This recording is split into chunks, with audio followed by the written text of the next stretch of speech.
Hello, everyone. Welcome to part 4 of our 5-part digital series on the A to Z of landing a job. Today's presentation is all about what to do now that you've completed that first interview.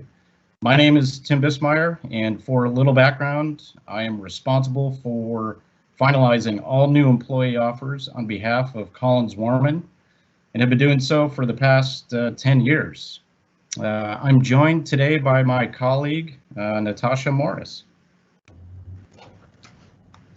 Hi, everyone. Good to see you again. My name is Natasha, and I've been with CollinsWoerman for about 11 years, and I run our recruitment group. So I'm excited to walk you through some tips today on what to do after that first interview.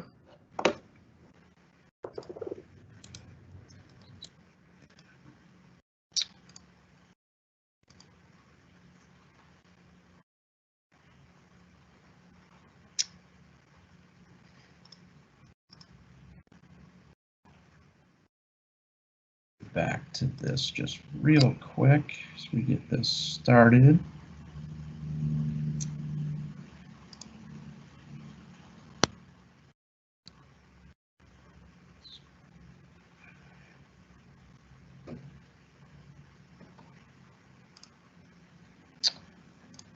All right,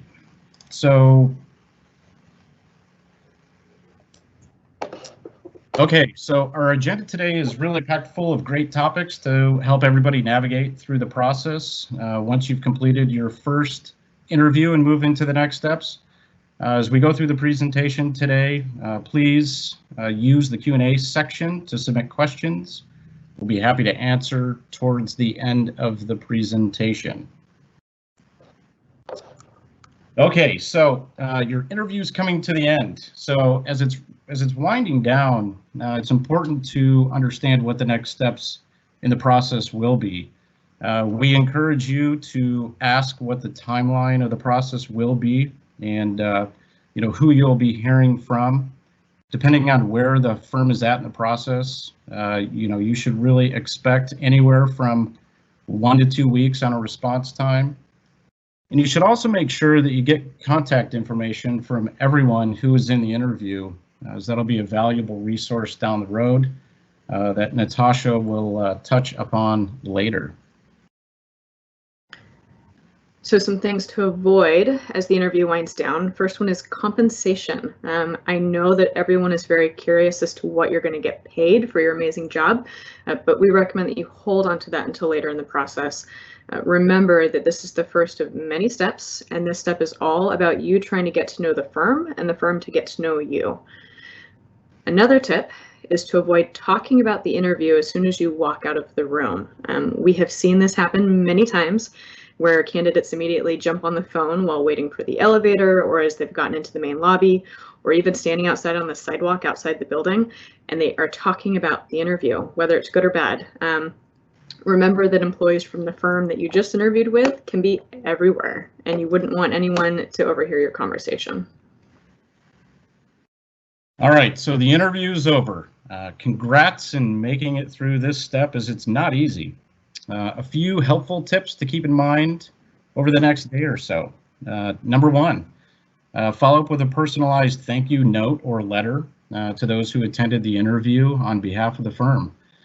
Thank them for their time, make it personal, comment on something that came up during the interview that will remind them that you paid attention and that you are excited about the opportunity.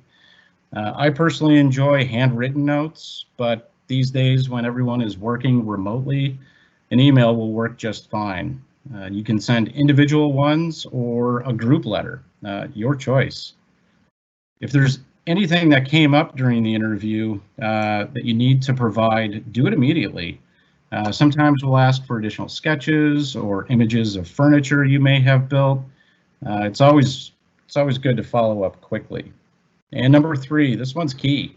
Document the interview. It'll be helpful for you to go back to reference notes that happened during this process. What questions were asked, what questions you asked, who attended.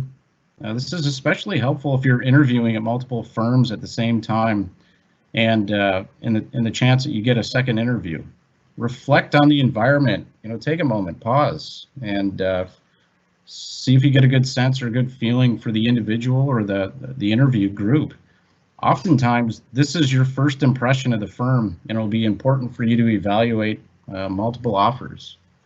And number 4, keep communication open with the firms that you're interviewing with, and clearly communicate your timeline, or if you've accepted another offer. It's really helpful to know if you've accepted a position elsewhere, and for the firm to factor it into their hiring process. A few things to avoid when the interview is over. We recommend not connecting with the interview team or person on LinkedIn or any other social media platforms. Down the road, this would be appropriate, but not during your interview process or even immediately after your first interview. You also want to avoid sending multiple emails or calling repeatedly after the interview. We would suggest only following up if it is after the agreed upon time that the firm said that they would get back in touch with you. If they said it would take a week, give them a week, and then you can reach out after that if you have not heard from them. Also, we would discourage posting anything about the interview process or outcome on social media. Once it's out there, it's really hard to take back, and you wouldn't want to unnecessarily influence the decision of the firm based on a premature comment that you made online.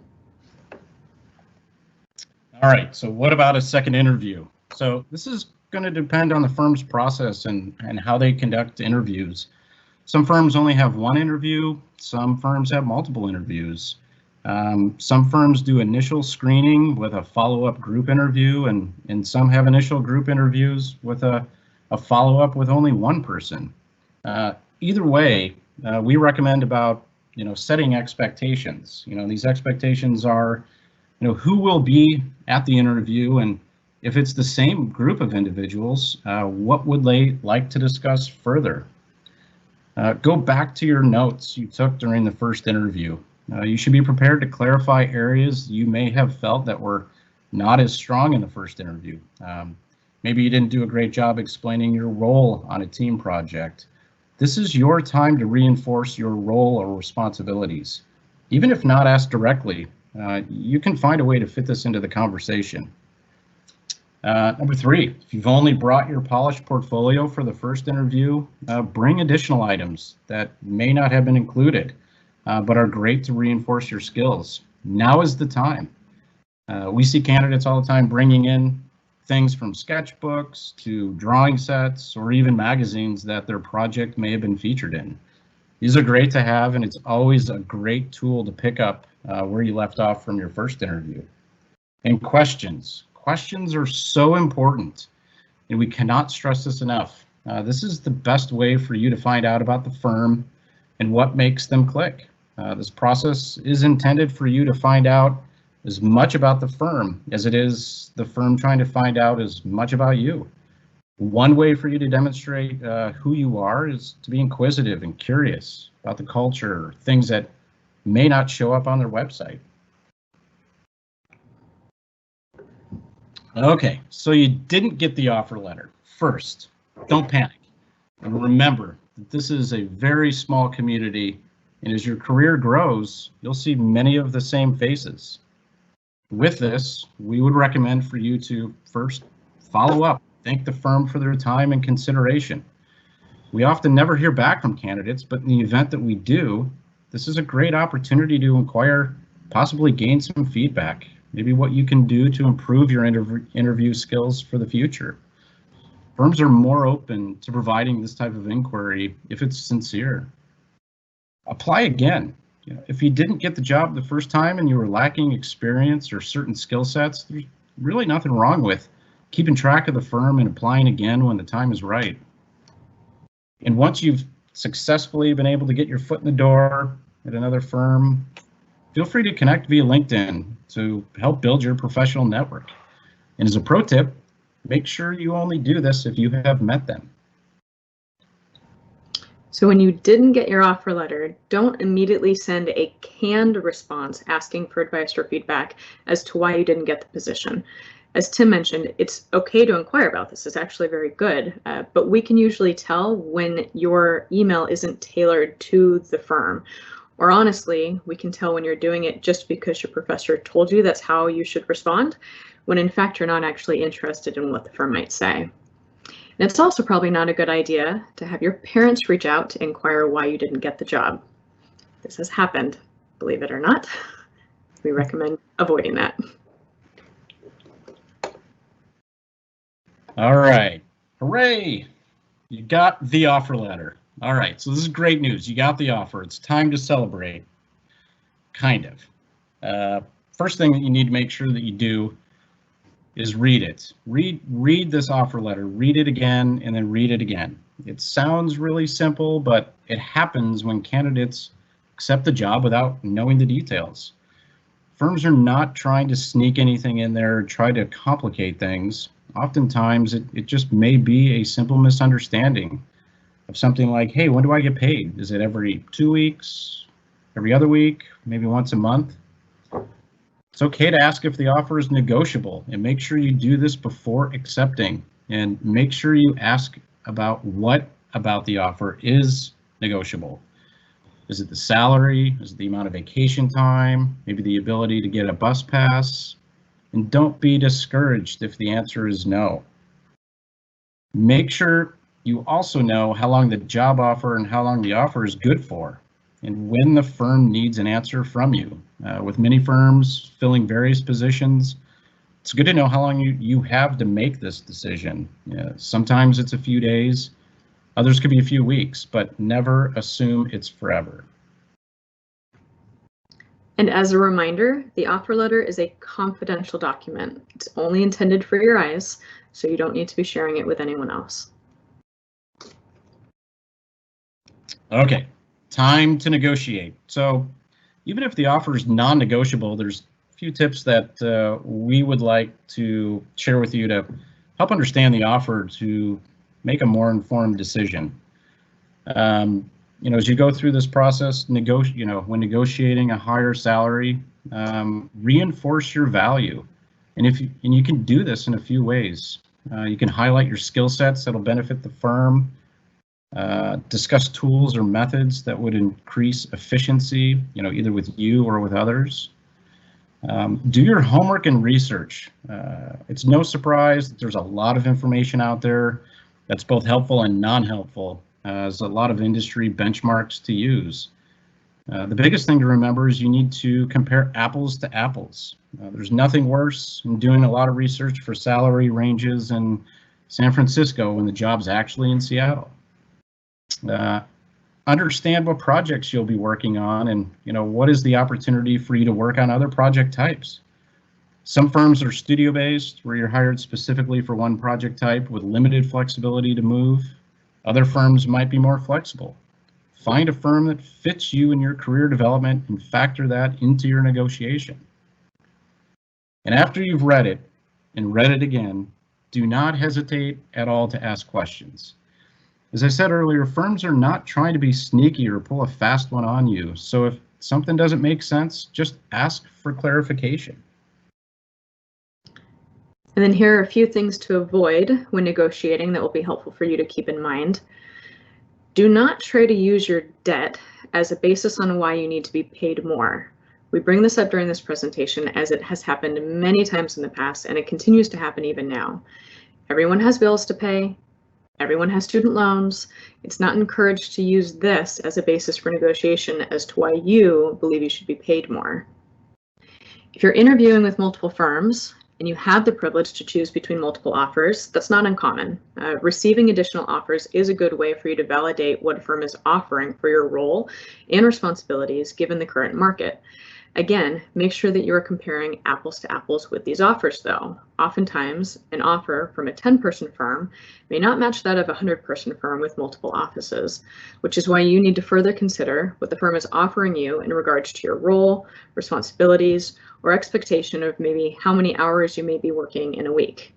But you should try to avoid using a different offer as leverage to negotiate a higher salary. And what you should really avoid is pretending like you have other offers in order to encourage a firm to make you an offer, or in the hopes that you can try to use it to negotiate a higher salary. Again, we've seen this has happened, and it puts you in a very unfortunate position when your bluff doesn't work. And most importantly, again, really take the time to understand what is in your offer letter. Sometimes the excitement of just receiving that offer makes you want to accept it immediately, but really take your time. Don't accept an offer without fully understanding it.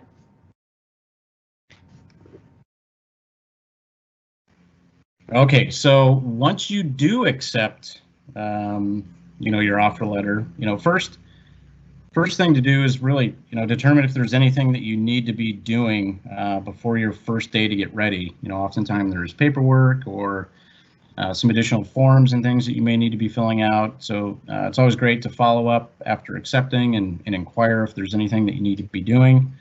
And then also get clarity with your first day and kind of understand what to expect and what you need to bring with you. Usually that first day is often filled with a bunch of filling out paperwork, and there's some things that you may need in order to be able to help process that paperwork. And we know that you're excited, but be mindful of what you're posting online. Don't post details about your offer on social media, and just be careful. Okay, so that kind of wraps up the bulk of our presentation here. We've received a few questions, and we'll be able to kind of walk through some of that stuff with you. So kind of the first question here, when walking through past projects during an interview, what's an appropriate amount of time to present these projects? It's recommended to take about 1 to 3 minutes, but you should also read the room. If the interview team is asking questions and is engaged, then there's really nothing wrong with taking more time. So the next question was how to best navigate receiving multiple offers. So you should probably take the time to define the criteria of what is important to you before going into the entire interview process. This criteria would be things like your values, office culture, work-life balance, salary versus hourly, growth opportunities, and project typology. And if you find yourself with multiple offers, often in your gut, you're going to know which one you really want. And if you've taken the time to define these things in advance, it'll help you with your decision making. Like we said earlier in the presentation, make sure that you respond to the firms that you're speaking with in the time frame that they have set.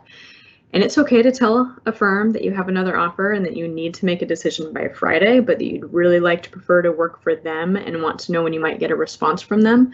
But remember, don't bluff about having other offers. Firms can usually tell. It's sometimes okay to ask for an extension on your decision making, but be careful with this and only do it if you really believe you'll be getting another offer from another firm, because if executed or communicated poorly, it could make you look bad with the firm that you're telling to wait. It tells them that they aren't your top choice and that you're holding out for something better, which isn't really a great way to start a new job. All right, question number 3 here. What are important items to be aware of when reviewing an offer letter and kind of expectations? We touched a little bit about this earlier, but make sure you understand things like when you'll be paid. Is it weekly, bi-weekly, every other month, or every month? How you will be paid? Is it an hourly or a salary position? Medical benefits? Is there a bonus structure and how does it work? Is there an initial probationary period? There's a lot of information that often gets embedded within these offer letters, and not all firms include the same information in the offer letters. So just make sure you read through it, as I said earlier, and make sure that you fully understand what's being included in it. And the last question here, how do you determine if salary versus hourly is more beneficial? And this is a hard one to answer, because it honestly depends on the individual and what they're using as their criteria when evaluating offers. Remember to evaluate the offer in its entirety. Often the difference between salary and hourly pay also correlates to the benefits, your job responsibilities, and maybe if the position is long-term or for a designated duration of time. So keep this all in mind. All right, it looks like there are no new questions that have been submitted. So I appreciate everybody taking the time today, and hope that this session was helpful for you. Be sure to join us for our next session, and we'll go here to the next slide. And our next session, which is January 28th. So you landed a job, now what? Thanks again, everybody, and hope everybody has a great day.